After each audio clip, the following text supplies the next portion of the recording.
The Good Bargain by the Brothers Grimm, Part 1. There was once a peasant who had driven his cow to the fair and sold her for 7 thalers.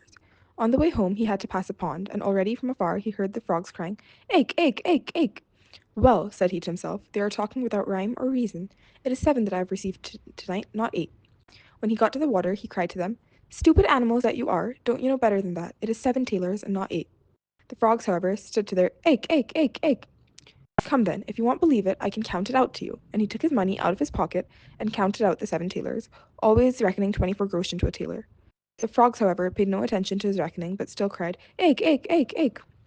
"What?" cried the peasant, quite angry. "Since you are determined to know better than I, count it yourselves," and threw all the money into the water to them. He stood still and wanted to wait until they were done and had brought him his own again, but the frogs maintained their opinion and cried continually, "Ache, ache, ache, ache!" and besides that, did not throw the money out again. He still waited a long while until evening came and he was forced to go home.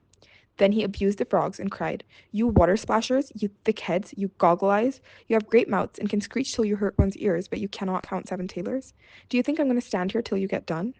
And with that he went away, but the frogs still cried, "Ache, ache, ache, ache," after him till he went home quite angry.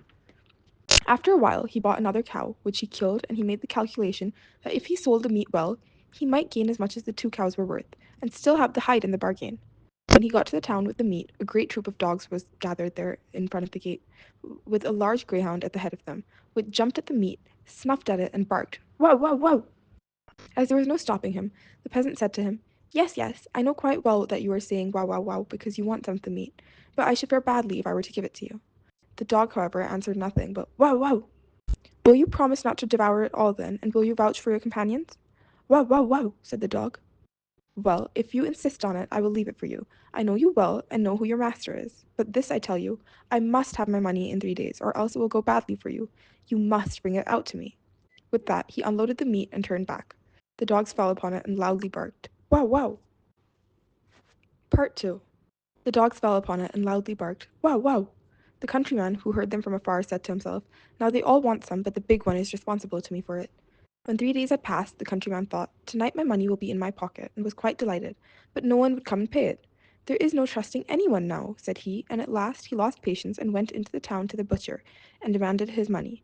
The butcher thought it was a joke, but the peasant said, "Jesting apart, I will have my money. Did not the great dog bring you the meat of the slaughtered cow 3 days ago?" Then the butcher grew angry, snatched a broomstick, and drove him out. "Wait a while," said the peasant, "there is still some justice in the world," and went to the royal palace and begged for an audience.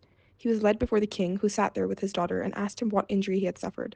"Alas," said he, "the frogs and the dogs have taken from me what is mine, and the butcher has paid me for it with this stick." And he related at full length all that had happened. At this the king's daughter began to laugh heartily, and the king said to him, "I cannot give you justice in this, but you shall have my daughter to wed for it. In her whole life she has never yet laughed as she has just done at you, and I have promised her to the man who can make her laugh. You may thank God for your good fortune." "Oh," answered the peasant, "I will not have her. I have a wife already, and she is one too many for me. When I go home it is just as bad as if I had a wife standing in every corner." Then the king grew angry and said, "You are a boor." "Ah, Lord King," replied the peasant, "what can you expect from a pig but pork?"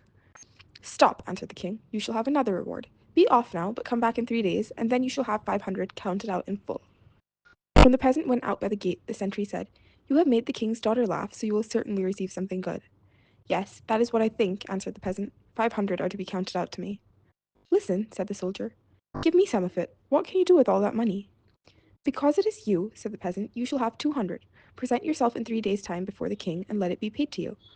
A Jew who was standing by and had heard the conversation ran after the peasant, held him by the coat, and said, "Oh wonder, what a lucky man you are! I will change it for you. I will change it for you into small coins. What would you do with the great tailors?" "Jew," said the countryman, 300 you can have. Give it to me at once in coin. In 3 days from this you will be paid for it by the king." Part 3. In 3 days you will be paid for it by the king. The Jew was delighted with the profit, and brought the sum in bad groschen, 3 of which were worth 2 good ones. After 3 days had passed according to the king's command, the peasant went before the king. "Pull his coat off," said the latter, "and he shall have his 500. "Ah," said the peasant, "they no longer belong to me. I presented 200 of them to the sentinel, and 300 the Jew has changed for me, so by right nothing at all belongs to me." In the meantime, the soldier and the Jew entered and demanded what they were owed by the peasant, and this conduct angered the king. They received the blows strictly counted out. The soldier bore it patiently and knew already how it felt, but the Jew said sorrowfully, "Alas, alas, are these the hard tailors?" The king could not help laughing at the peasant, and once all his anger was gone, he said, "As you have already lost your reward before it came to you, I will give you something in the place of it. Go into my treasure chamber and get some money for yourself, as much as you will." The peasant did not need to be told twice, and stuffed into his big pockets whatever would go in. Afterwards, he went to an inn and counted out his money. The Jew had crept after him and heard how he muttered to himself, "That rogue of a king has cheated me after all. Why could he not have given me the money himself, and then I should have known what I had? How can I tell now if what I have had the luck to put in my pockets is right or not?" "Good heavens!" said the Jew to himself, "that man is speaking disrespectfully of our lord the king. I will run and inform, and then I shall get a reward, and he will be punished as well." When the king heard of the peasant's words, he fell into a passion and commanded the Jew to go and bring the offender to him. The Jew ran to the peasant. "You are to go at once to the lord king in the very clothes you have on."